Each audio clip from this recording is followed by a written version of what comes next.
कार्तिक मास का महत्तम दूसरा अध्याय। श्री सूत जी यहाँ तक की कथा सुनाने के बाद बोले, हे ऋषियों, यह तो था भगवान को प्रिय कार्तिक मास का महत्व और व्रतों का विधि विधान। अब मैं तुम्हें इस व्रत के पुण्यों का प्रभाव प्रकट करने वाली एक मधुर कथा कहता हूँ, ध्यानपूर्वक सुनो। एक समय देवर्षि नारद कल्प वृक्ष के पुष्प लेकर द्वारका जी पहुंचे। भगवान श्री कृष्ण ने उनका स्वागत किया और पूजन कर उच्चासन पर बैठाया।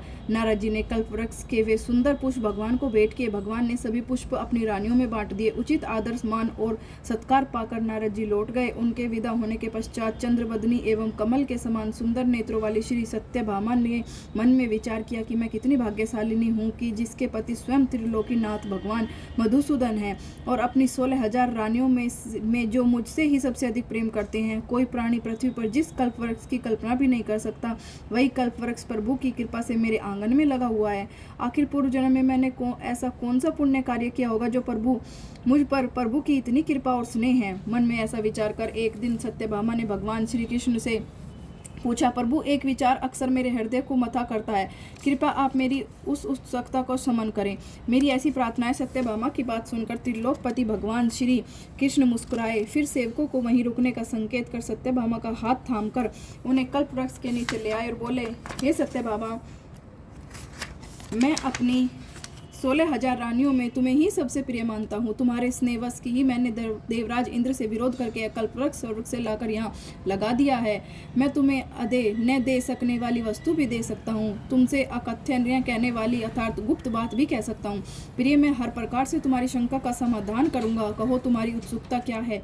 यह सुनकर सत्यभामा अति प्रसन्न हुई और बोली, हे नाथ, यदि आप मुझ पर इतनी ही कृपा है, यदि आप मुझसे इतनी ही प्रसन्न है, तो कृपा कर यह बताए कि मैं किस प्रकार आपके स्नेह की अधिकार बनी, अर्थात पूर्व जन्म में मैंने ऐसे कौन सा शुभ कार्य किया था जिसके मुझे आपकी अर्धांगिनी बनने का सौभाग्य प्राप्त हुआ और उसके साथ गरुड़ासीन होकर ब्रह्मा एवं इंद्रलोक के आवागमन का अवसर प्राप्त हुआ।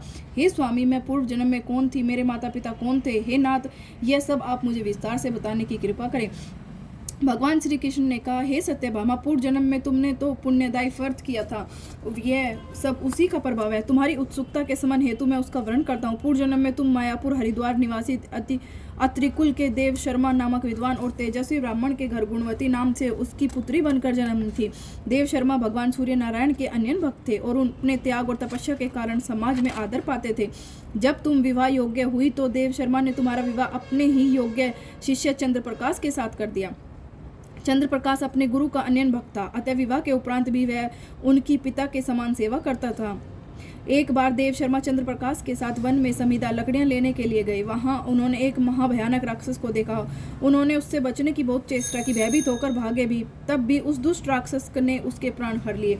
देव शर्मा और चंद्रप्रकाश दोनों ही चूंकि निष्ठावान भक्त थे, अतः अपनी भक्ति के कारण उन्हें तो वैकुंठवास मिल गया, किंतु गुणवती निराश्रित हो गई। भगवान श्री कृष्ण ने आगे कहा, हे सत्यभामा, जो श्रद्धालु भगवान सूर्य, गणेश, शिव, विष्णु और शक्ति, इन पांचों अर्थात पंचदेव की उपासना करते हैं, वे मुझ जगदीश्वर को प्राप्त होते हैं। मैं वस्तुतः एक ही हूँ, किंतु भिन्न भिन्न नामों से पुकारा जाता हूँ। पति और पिता की मृत्यु का समाचार पाकर गुणवती बहुत दुखी हुई और विलाप करने लगी, हे पिता, हे भ्राता, तुम मुझे किसके सहारे छोड़ गए? अब मेरा भरण पोषण करने वाला और रक्षक कौन है? अब मेरा कहाँ ठिकाना है? इस प्रकार विलाप करते हुए मूर्छित होकर धरती पर गिर पड़ी।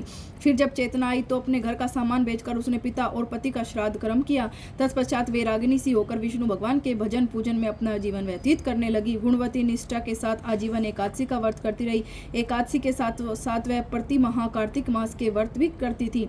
वह देव मंदिरों में और साधु महात्माओं की सेवा करती। हे सत्यभामा, मुझे यह दोनों व्रत एकादशी और कार्तिक माह के अति प्रिय हैं। हे प्रिय, कार्तिक माह में जब सूर्य तुला राशि पर हो, प्रातःकाल ब्रह्म मुहूर्त में स्नान आदि कर विधि विधान पूर्वक भगवान विष्णु की पूजा करनी चाहिए। इस माह में जो श्रद्धालु विधि पूर्वक स्नान, दान, जागरण और वंदन करते हैं, उनके जन्म जन्मांतर के पाप नष्ट हो जाते हैं। जो श्रद्धालु मंदिर में सफाई, दीपदान, यज्ञ अथवा स्वास्थ्य वाचन करते हैं, वे देवताओं द्वारा भी वंदनीय होते हैं। जो तुलसी वन की पालना करते हैं, वे दोबारा इस संसार में जन्म ले लेते, अर्थात जन्म मरण के बंधन से मुक्त हो जाते हैं। हे सत्यभामा, आयु पूरी होने पर गुणवती ने भी गंगा में स्नान करते हुए प्राण छोड़े।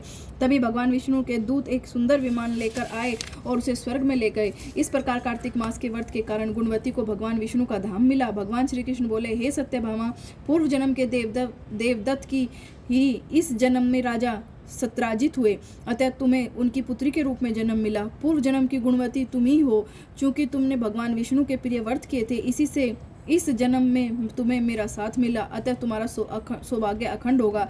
हे प्रिय, जो पूर्ण श्रद्धा भक्ति और विधि पूर्वक कार्तिक माह के व्रत करता है वह मुझे तुम्हारे समान ही प्रिय होता है। तुम्हारे जप तप यज्ञ एवं दान आदि कार्तिक माह के 16वें भाग के बराबर भी नहीं होते। बोले श्री कृष्ण भगवान की जय।